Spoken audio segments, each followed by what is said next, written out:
नमस्ते दोस्तों, आशा की बैठकी में आपका स्वागत है।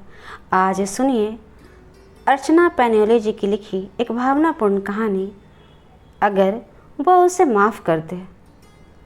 डेनमार्क में प्राइड ऑफ इंडिया सम्मान से सम्मानित अर्चना पैन्योली प्रवासी लेखिकाओं में एक चर्चित नाम है। अब सुनिए कहानी आशा की जुबानी। गहरी मीठी नींद में रेखा ने सहसा महसूस किया कि दरवाजे की घंटी बज रही है।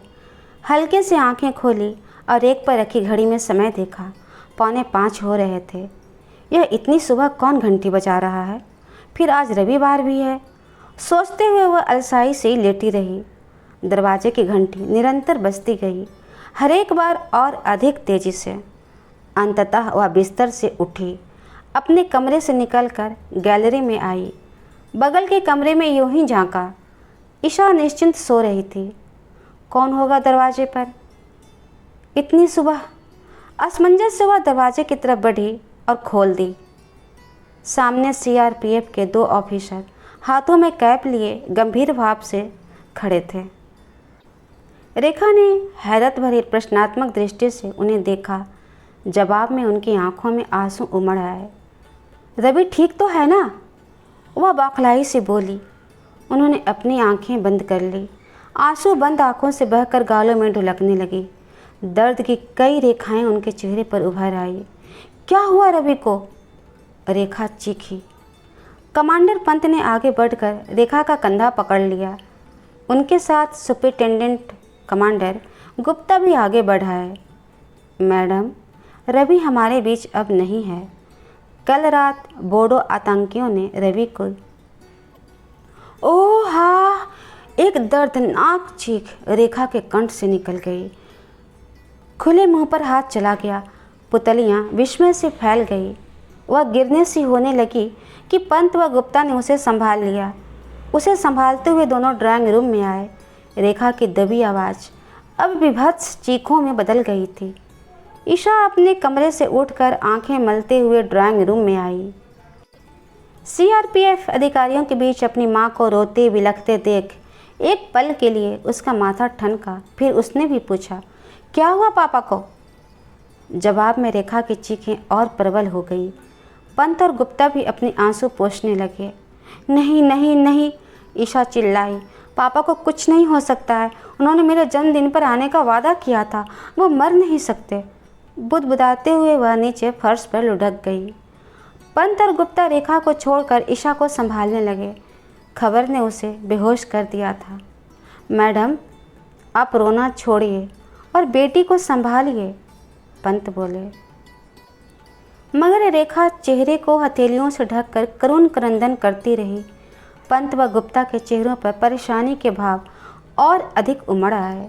ईशा को उठाकर दीवान पर रखा और उसके मुख पर ठंडे पानी के छींटे मारे, मगर उसकी बेहोशी नहीं टूटी। तत्काल डॉक्टर को घर बुलाना पड़ गया। डॉक्टर ने ईशा का पल्स देखी, ब्लड प्रेशर चेक किया, इंजेक्शन उसे लगाया। एक तरफ निर्लिप्त बैठी रेखा से बोला, मैडम, आपकी भूमिका बहुत महत्वपूर्ण है। अपने गम को भुलाकर बेटी को संभालिए। पिता की मौत का गहरा सदमा लगा है उसे, इस किशोरावस्था में। ऐसे में अगर आपने भी उसे सहारा नहीं दिया तो मुश्किल हो जाएगी। डॉक्टर चुप हो गए। चेहरे से हथेलियां हटाकर रेखा ने ईशा के सुंदर और मासूम चेहरों की तरफ देखा। 3 दिन बाद उसका 15वां जन्मदिन था और रवि ने घर पहुंचने का वादा किया था। उसके पापा की चाह जैसी भी जगह पर पोस्टिंग हो, चाहे कितनी भी संवेदनशील पोस्टिंग में रवि हो, ईशा के जन्मदिन पर वह अवश्य घर पहुंचता था। रेखा को अपनी बेटी पर तरस आने लगा। किशोर अवस्था की नादान आयु में ही पिता से वंचित हो गई। रेखा को सहसा अपना किशोरावस्था याद आ गया। वह भी सिर्फ 15 साल की थी जब उसके पिता हार्ट अटैक से अकस्मात गुजर गए थे। कैसे थरथराता प्रतीत हुआ था सब।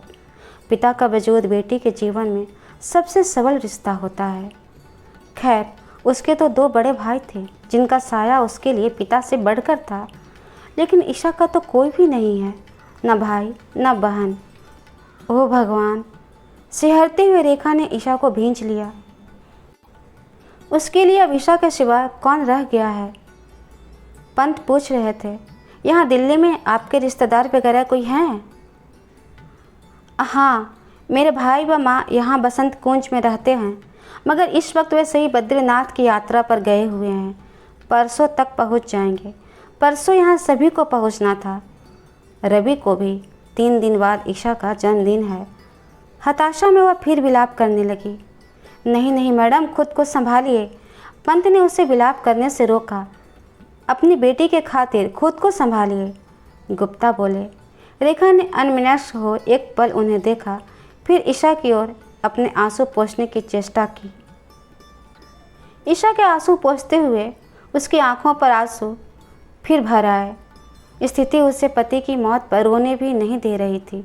बेटी के प्रति अपनी जिम्मेदारियों का बोझ एकाएक उसे बहुत अधिक भारी लगा। पूरा दिन ईशा दीवान पर बेहोश सी लेटी रही। ग्लूकोज उसे लगाना पड़ गया था। कितने ही लोग रेखा के पास अपना अफसोस प्रकट करने आ रहे थे। किसने उन्हें खबर दी उसे नहीं मालूम। पंत व गुप्ता किससे खाना बनवाकर उनके लिए लाए उसे कुछ नहीं मालूम।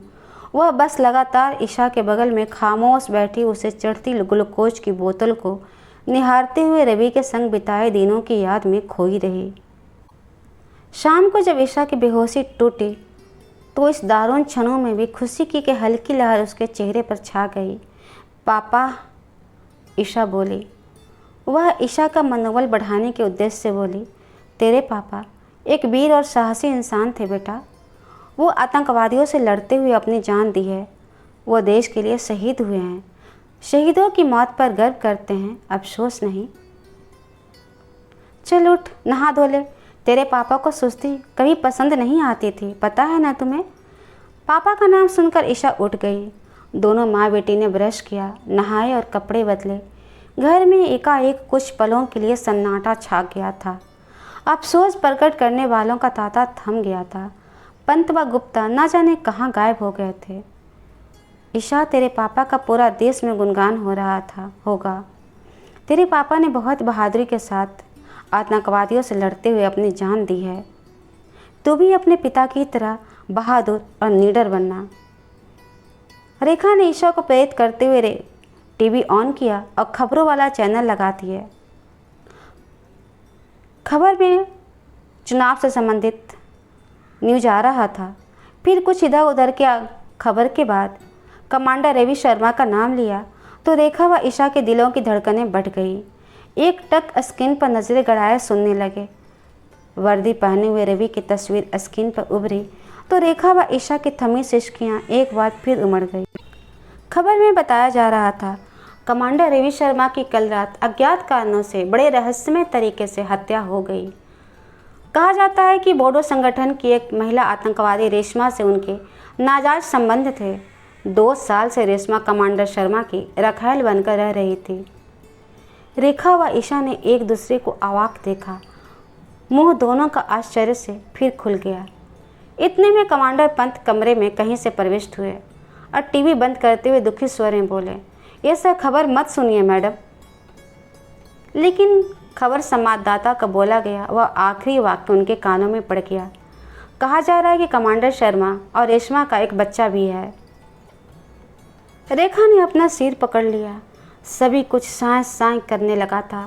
पति की मौत की खबर ने उसे इतना नहीं दहलाया था जितना कि इस खबर ने दहला दिया था कि रवि के किसी अन्य महिला से संबंध है। इतना ही नहीं, उसके औलाद भी है। इतना बड़ा विश्वासघात उसके साथ रवि ने किया। रेखा को सहसा सभी कुछ अनजान व अजनबी प्रतीत होने लगा। यहाँ तक कि खुद का वजूद भी एक भ्रम लगने लगा। यह बात उसके सामने अब स्पष्ट थी। आतंकवादियों के साथ मुठभेड़ में शहीद नहीं हुआ है, न वह देश के लिए मरा है। एक आतंकवादी गिरोह की महिला से नाजायज संबंध होने के कारण किसी दूसरे आतंकवादी गुट ने आपसी रंजिश में उसकी जान ले ली थी। मेरे पापा के कोई और बच्चा नहीं है माँ, सिर्फ मैं हूँ मैं। कहते हुए ईशा बिस्तर पर फिर लुढ़क गई थी। कमांडर पंत उसे फिर संभालने लगे थे। सभी कुछ इतना सहमा सा लग रहा था जैसे बम विस्फोट उनके घर में हुआ हो और वह सब वहाँ लाशें बन गए हों। कमांडर पंत अब रेखा से नज़रें चुराने लगे थे।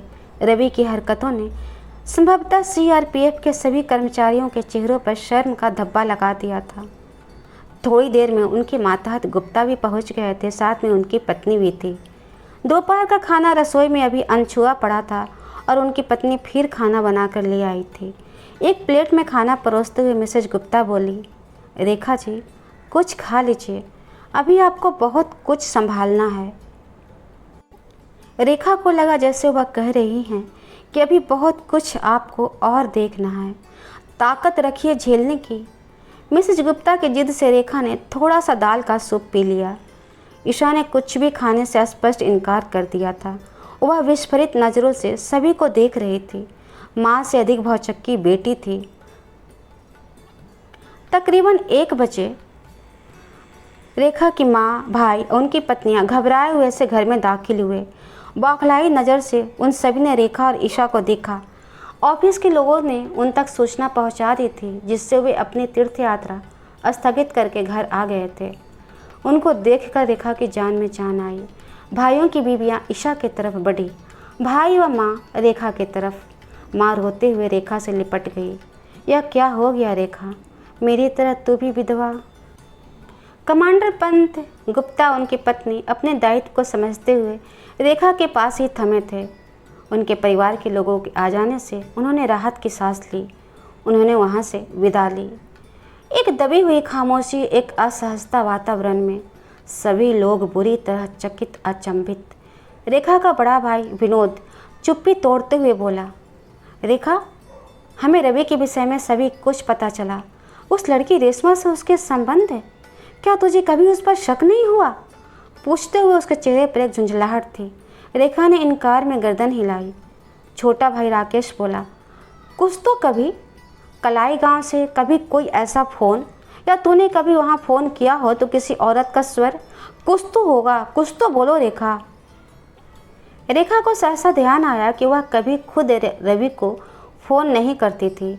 कलाई गांव आसाम का वह लगभग 3 साल पहले पोस्ट हुआ था। हमेशा वही उन्हें फ़ोन करता था। यह नियम उनके बीच हमेशा बना रहता था। जब भी उनकी संवेदनशील इलाकों में नियुक्ति होती थी, फ़ोन हमेशा वही करते थे। आज यहाँ कल वहाँ के चक्कर में उसके अते पते का तो रेखा का कोई खास पता ही नहीं रहता था। समय कितना भी जटिल हो बीत जाता है। रवि का गोली दगा शरीर ताबूत में दिल्ली पहुँचा। उसकी अंत्येष्टि हुई और अन्य धार्मिक रस्में भी। रेशमा से चाहे उसके जैसे संबंध हो, मगर उसकी वैध पत्नी तो रेखा थी, कानून व समाज दोनों की नज़र में।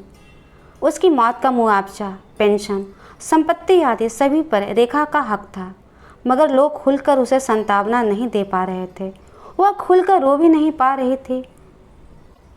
रवि के साथ रेशमा के संबंधों की चर्चा उसके सभी परिचितों के बीच बड़ी ज़बरदस्त तरीके से हो रही थी। सभी की बेइज्जती खामोश दृष्टि उससे पूछ रही थी कि क्या उसे कभी अपने पति पर शक नहीं हुआ। नहीं, उसे कभी अपने पति पर कोई शक नहीं हुआ।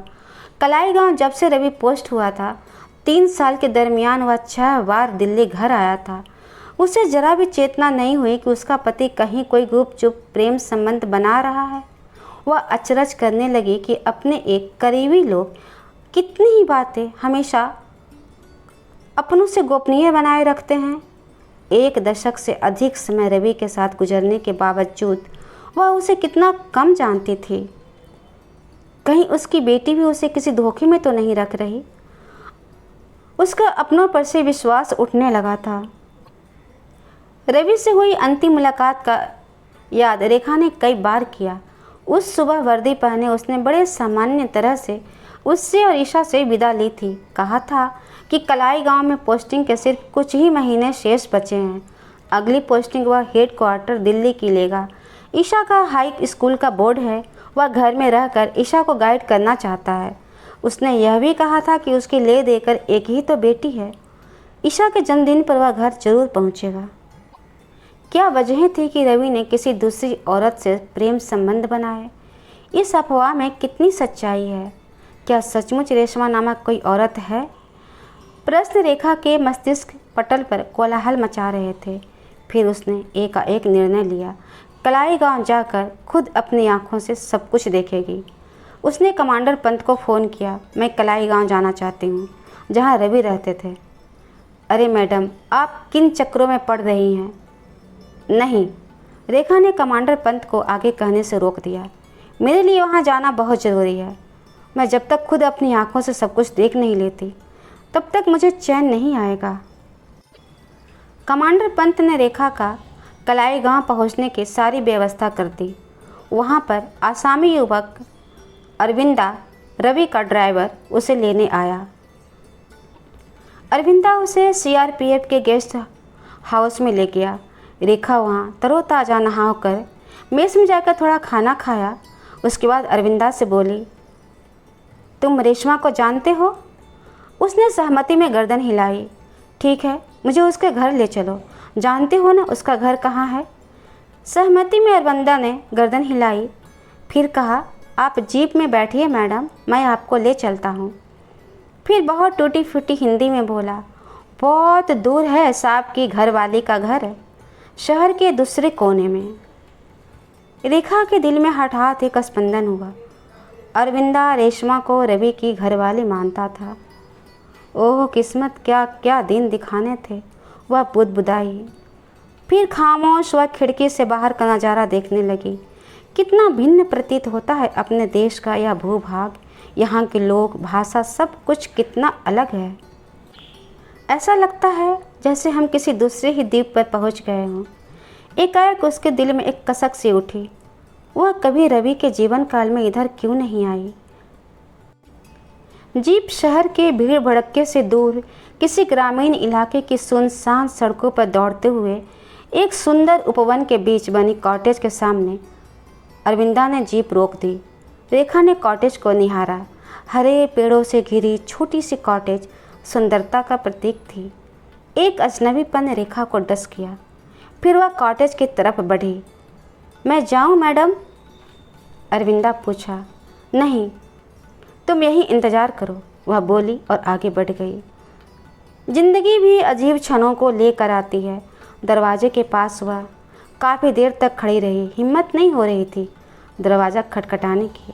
अंदर से किसी शिशु के रोने की आवाज़ आ रही थी, लेकिन इतनी दूर आने के बाद रेशमा से मिले बिना तो वह जा नहीं सकती है। रेखा ने दरवाज़ा थपथपाया। एक औरत ने दरवाज़ा खोला। गोदी में कुछ माँ के शिशु को पकड़े। जैसे ही उस औरत ने रेखा को देखा, विस्मय के भाव उसके चेहरे पर प्रकट हुए। फिर वह एकाएक दरवाज़ा बंद करने लगी। रेखा ने तुरंत दरवाज़ा ढकेल कर अंदर आ गई।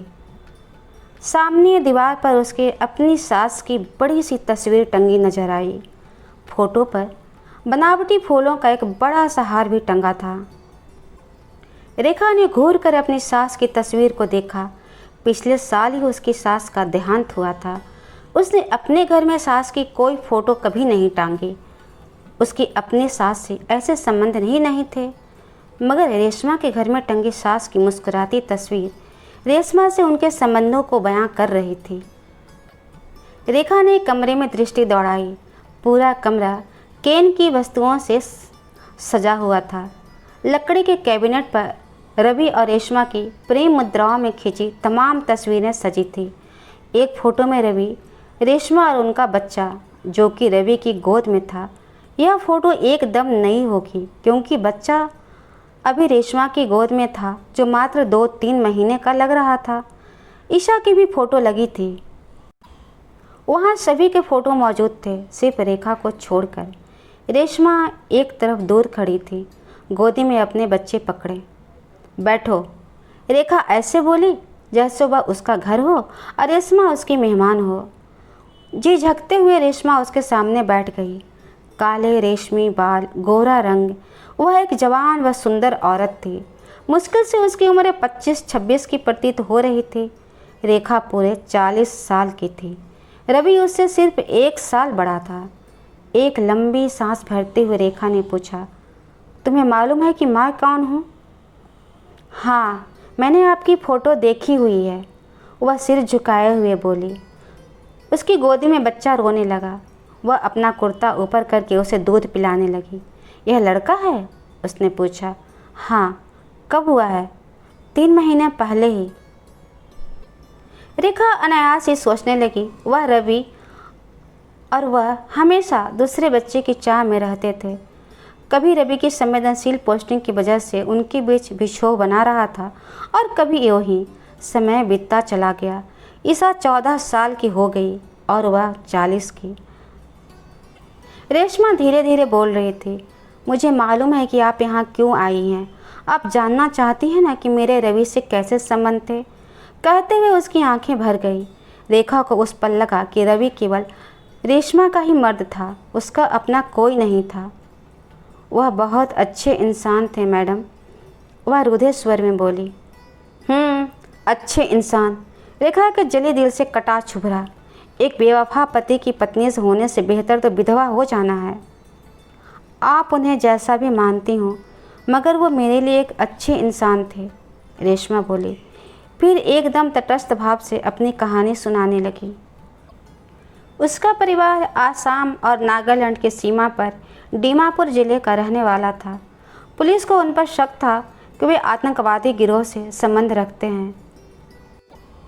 हम पहाड़ी गांव के लोग कहां से आतंक फैलाएंगे मैडम।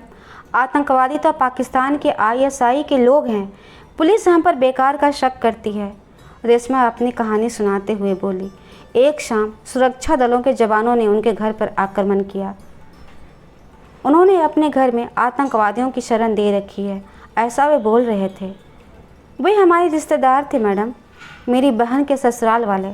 अगर आपके किसी रिश्तेदार के ISI से संबंध हैं तो क्या आपसे उससे संबंध टूट जाएंगे? उनसे अपने बरसों पुराने रिश्ते तो नहीं टूट जाएंगे? उसने रेखा से पूछा। रेखा के पास कोई जवाब नहीं था, मगर वह देख रही थी कि रेशमा काफ़ी अच्छी हिंदी बोल रही थी। रवि से सीखी होगी। मैडम, केवल शक के बुनियाद पर सुरक्षा कर्मचारियों ने उसके परिवार के सभी सदस्यों को मार दिया।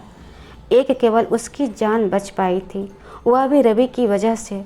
जब तक सुरक्षा बल के कर्मचारी रिवॉल्वर गोली उसके सीने में उतारते, रवि अपने दल का प्रतिनिधित्व करते हुए वहां पहुंच गया। उसने उससे बचाया, बाद में सुरक्षा प्रदान की। उसके सारा परिवार उसकी आंखों के सामने जलकर भस्म हो गया था। दीमापुर में रहने से उसका मन घबराने लगा था। वह वहां अपनी सारी संपत्ति बेचकर कलाई गांव आ गई और वहां कॉटेज लेकर रहने लगी। वह बहुत अच्छे इंसान थे, बहुत अच्छे इंसान थे, रेशमा बार बार दोहराती जा रही थी। रेखा को समझते देर नहीं लगी कि रवि और उसके बीच मानवता का रिश्ता धीरे धीरे प्रेम में बदल गया था। कहानी खत्म होने के बाद उनके बीच एक सन्नाटा छा गया। रवि के प्रति रेखा को और वितृष्णा होने लगी। उसने सिर्फ उसे ही धोखा नहीं दिया, बल्कि रेशमा की मजबूरी का भी फायदा उठाया। मैं आपके लिए कुछ पीने के लिए लाती हूँ, रेशमा बोली और अपनी गोदी के शिशु को सोफे पर लेटाकर चली गई। रेखा ने बच्चे को देखा। कहा जाता है कि जितनी भिन्न प्रकृति के गुणसूत्र आपस में टकराते हैं, उतनी सुंदर नस्ल पैदा होती है। शिशु विलक्षण सुंदर था। उसे देखकर कोई उसे बिना प्यार किए रह ही नहीं सकता था। वह एकाएक रोने लगा। रेखा ने संभ्रम से इधर उधर देखा, फिर उसे गोद में उठा लिया। बच्चा खामोश होकर उसकी गहरी काली आंखों से उसे घूरने लगा, जैसे कुछ सोच रहा हो। ऐसे ही गहन विचार रवि के चेहरे पर भी प्रकट हो जाते थे। रेखा सोचने लगी। रेशमा चाय बनाकर ले आई। रेखा की गोद में अपना बच्चा देख एक पल के लिए ठिठकी, फिर उसके चेहरे पर भीनी मुस्कान तैर गई। क्या नाम है इसका? मनु, उन्होंने ही रखा था। रेखा ने अपनी आंखों से सभी कुछ देख लिया था, सुन लिया था। अब वहाँ ठहरने का कोई औचित्य नहीं था। जब वह उसके घर से बाहर निकलने लगी, रेशमा ने उसे रोक कर कुछ चीज़ें पकड़ाई जो रवि ने ईशा के लिए उसके जन्मदिन पर देने के लिए खरीदी थी। मालाएं, कंगन, कानों के टॉप्स, जिनमें उत्तर पूर्वी प्रदेश की नक्काशी व दस्तकारी की स्पष्ट झलक थी। रवि कहते थे कि ईशा को गहनों का बहुत शौक है। रेखा सुन रही थी उसकी बातों को। रेशमा आगे हंसते हुए सी बोली, उसके जन्मदिन पर रवि को जरूर पहुंचना था, मगर यह हादसा। 15 वर्ष की हो गई है ना ईशा? रेशमा ने पूछा तो रेखा ने एक ठंडी सांस भरते हुए बोली, हामी भरी।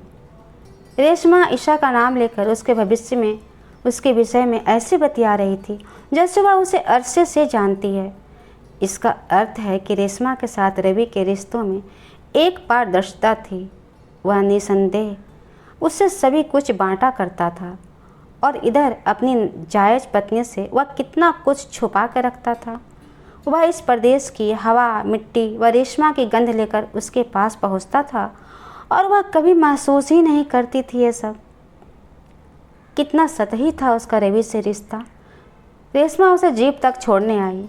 उससे विदा लेकर रेखा जीप में बैठ गई। ना जाने क्यों रेशमा से मिलकर उसे एक हल्कापन महसूस हो रहा था, जैसे एक भारीपन, एक तनाव सिर से उतर गया था। दिल्ली लौटकर रेखा की ठहरी जिंदगी ने रफ्तार पकड़ ली। उसने अपने कॉलेज जाना फिर से शुरू कर दिया था। ईशा भी अपने स्कूल की पढ़ाई में तल्लीन हो गई थी। रवि मर गया था मगर वह केस थमा नहीं था। जांच पड़ताल चल रही थी। लगभग 2 माह बाद लेकिन एक दिन रेशमा को टीवी स्क्रीन पर देखकर रेखा चौंक गई। वह पुलिस हिरासत में थी। पुलिस के अनुसार वह पहले से ही आतंकवादी गिरोह से संबंध रखती थी, जिसके पीछे पुलिस पड़ी हुई थी।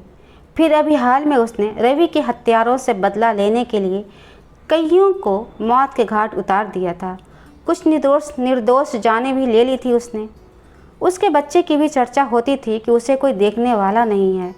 वह अभी फ़िलहाल किसी बाल कल्याण संस्था के हवाले है। बाद में सरकार फैसला करेगी कि उसे कहाँ भेजा जाए। अकस्मात रेखा के सम्मुख उस मासूम बच्चे का चेहरा तैर गया। मनु, यही नाम था उस बच्चे का। वह बुदबुदाई। रवि ने उसके साथ छल किया था, चाहे परिस्थितियों बस या कुछ मजबूरियां हों। विश्वास व निष्ठा, विवाह के 2 अनिवार्य तत्वों का उसने हनन किया था। वैसे उम्र के इस मुकाम पर पहुंचकर वह समझने लगी थी कि चाहे कितना ही प्रयास कर लिया जाए, जीवन के प्रसंग व कार्यभार बिल्कुल सही व सटीक घटित हो यह संभव नहीं है।